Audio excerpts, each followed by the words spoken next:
What's the haps? I'm Meroka, and I'm here today to give you my professional gaming opinion on Beacon Pines.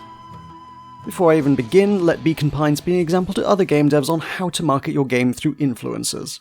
As far as I can be said to have influence anyway. They sent me it, unbidden, I must stress, a full month before launch with an embargo, which allowed me the time to play it, assess it, and make content without it being a race to beat everyone else to it. This is what I told indie devs to do in a video 7 years ago, and I got shouted down as knowing nothing for not having many subscribers. I still maintain it's true, and here I am covering a game I was aware of but hadn't really especially sought out because they did everything right. By contrast, let me also say I'm currently reviewing a game I got sent on its launch day, and whilst it's not a bad game at all, I'm not prioritising it over Beacon Pines for these very reasons. So what's Beacon Pines? I'd seen it in Ludonarracon and Steam Next Fest, but I never quite got around to looking at it. Which is a shame, because it's very good. It's a story about a village of adorable animal villagers, and an adventure to uncover a deep, dark mystery haunting their town. It kind of fuses a choose-your-own-adventure style narrative with a sort of time-looping thing, but without the time-looping. Okay, that's quite hard to explain succinctly, it turns out, but it does make sense, honest. You play Luca, a little deer kiddo who inadvertently gets wrapped up in conspiracy and mystery while out playing with his friend Rollo. As you talk to people, interact with things, and explore your world, you'll find what the game calls charms, which are basically collectible words. The game is delivered in the style of a narrator reading a book to you, albeit a book that's still being written, and every so often events will occur where you'll need to use your collected charms to fill in a word in the book to decide where the story should go. You'll be presented with 2 or 3 viable options because not every word would work, and also I guess having like 20 options would make for an exponential amount of game development work to account for all the possibilities. But if you haven't found multiple words that work, you'll only get one choice. It's okay though, because you can at any point open up the book and go back to any previous decision to do it again. And also, once you collect a charm, you keep it for good, even through other story branches. The upshot of which is that it's like a choose-your-own-adventure where you've got a finger jammed in every single page of the book just in case. But you're also making meaningful progression through unsuccessful story branches that you can not merely use, but quite often need in order to progress other branches. The fact that in this way you can learn bits about the world and story in one branch before going back to explore whole different possible outcomes is what makes it feel mechanically quite a bit like a time-looping game. It also brings in an element of dramatic irony, which I feel like you don't see too often in games, by learning things like, say, the villain of the piece's big plan, but then also seeing them successfully execute the plan giving you a bad ending. When you go back to an earlier branch to explore alternative paths, the characters won't even know who the villain is yet. It's a delightfully unique way for the story to unfold. It also leads to one of the most jarring endings. In one particular branch, you can get derailed from investigating the mystery, and the game suddenly gets very emotional as our protagonists have a falling out and work out their differences to make up again. It's a sweet and wholesome diversion, a breathing space in the middle of a dark mystery, and one which is cut abruptly short when the story just ends.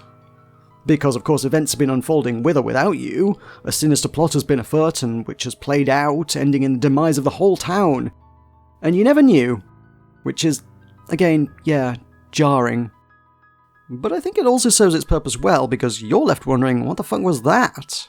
It's an indirect call to adventure for you, the player/reader, to avert catastrophe. As the story marches on, the story branching mechanic feels increasingly underutilized though.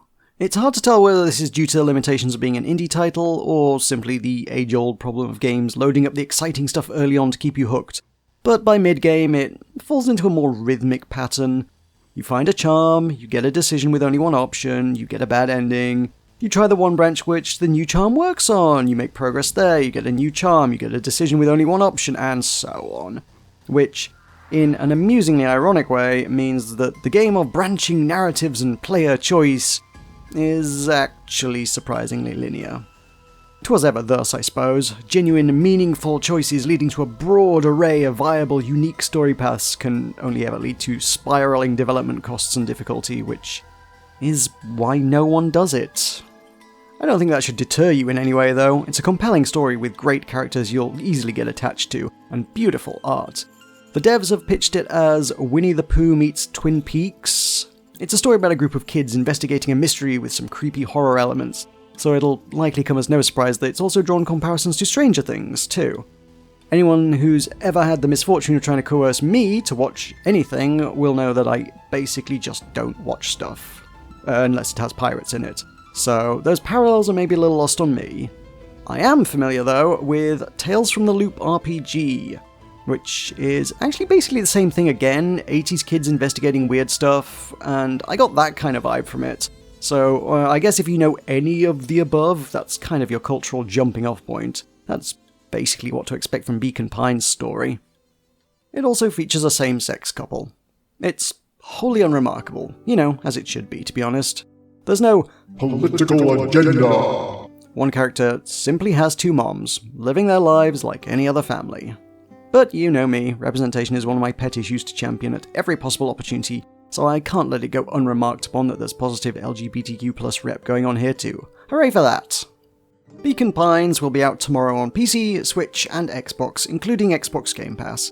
It'll be available for $20 or your regional equivalent, and being a fairly short game, 6 hours or so in length, I, for one, can't wait for the scintillating discourse about whether a 6-hour game is worth $20. It's Stray all over again. Video game discourse, much like history, is a goddamn flat circle. We are doomed to repeat it over and over again. Let me put this one to rest. Yes, Beacon Pines is absolutely worth $20, and you should buy it. Thank you so very much to my channel Buccaneers Weirter and Tolkus for their support of the channel. If you'd like to see your name in the credits with them, you can become a channel member by hitting the join button below. There's also a new £2 membership tier available, or you can simply make a one-time tip if you enjoyed this video by hitting the thanks button. Thank you for watching, and I'll see you next time.